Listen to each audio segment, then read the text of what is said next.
اللہ کے محبوب پیغمبر صلی اللہ علیہ وسلم نے فرمایا کہ دنیا کا بہترین سامان وہ نیک خاتون اور عورت ہے۔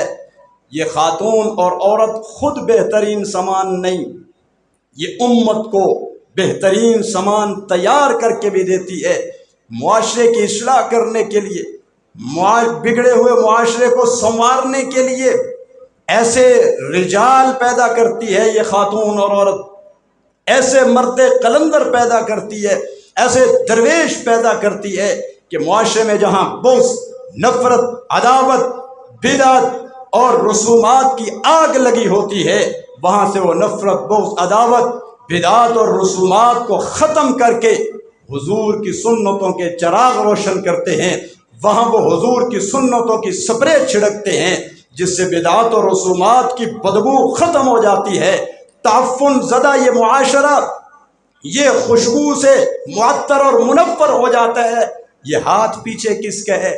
خاتون کا ہاتھ ہے۔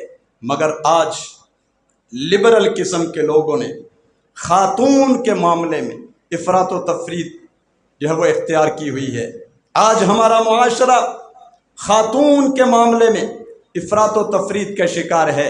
کہیں پر تو آزادی کے نام پر عورت کو وہ حقوق دینے کی کوشش کرتا ہے جو قرآن و سنت اور شریعت نے نہیں دیے، اور کہیں خاندانی غیرت کے نام پر عورت سے وہ حقوق بھی چھین لیتا ہے جو قرآن و سنت اور شریعت نے دیے۔